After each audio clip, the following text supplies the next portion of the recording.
Hello guys! Shakti Shane! Ngayong araw guys, samahan niyo akong maglinis ng tilapia. Guys, tuturuan ko kayo kung paano maglinis. Charot! So ayan guys, kinuha ko na yung mahiwagang kutsilyo ko at saka yung mahiwagang lagayan. Syempre guys, hindi mawawala yung langdot. Ay, sangkalan pala! So ayan guys, bale ang gagawin lang natin ay tatanggalin lang natin yung saliksik ng tilapia at saka hiwain natin yung tiyan niya para matanggal yung kaloob-looban niya. So ayan guys, fast forward ko na para hindi naman masyadong matagal yung video natin. Eto guys, tinanggal ko na yung lamang loob niya.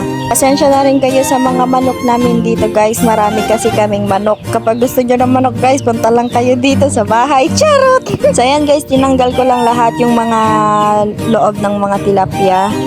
Kasi nandyan lahat yung mga kinain niya guys. Kinain niyang mga diaper. Charot! Tinatabi ko yung ano niya guys. Tinatabi ko yung lamang loob niya guys. Kasi papakuluan ko yan mamaya at hihigupin ko yung sabaw. Hoy, kaya ko tinatabi yung lamang loob ng tilapia guys. Kasi ipapakain ko mamaya yan sa aso para walang tapon. O diba, lahat nakain. Walang tapon na literal. Siya na kayo sa Tagalog ko guys. Nabubulol ako.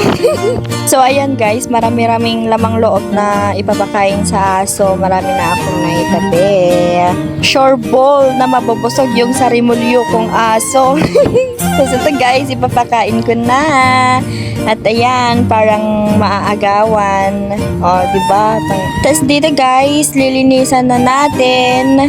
Tapos alam niyo ba guys, habang naglilinis ako dyan guys, iniisip ko kung anong masarap na luto. Kung ano, paksiw ba, sigang ba, prito ba, ganon. Si prito guys, ang sumakses. So, ibababad natin to mamaya sa suka na may bawang, na may asin, na may sama ng loob. Charot! Hindi!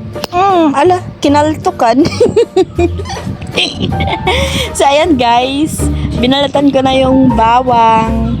Kasi ibababad natin yan sa bawang guys para naman malinam na. So eto guys, nilagyan ko na ng asin at saka magic sarap para sumarap kagaya mo. Nilagyan ko na ng suka guys.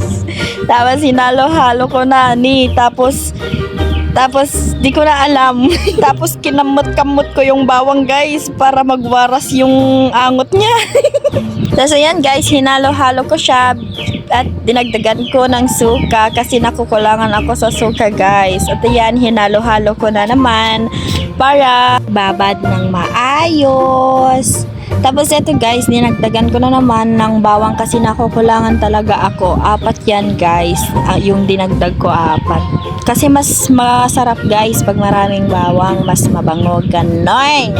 Tapos dinagdagan ko ulit ng asin. Hindi mawala yan guys, pampalasa. Tapos dinagdagan ko ng suka. Tapos ayan guys, tapos na. Thank you for watching. Sana naman magkikita pa tayo ulit sa next video ko. Bye bye.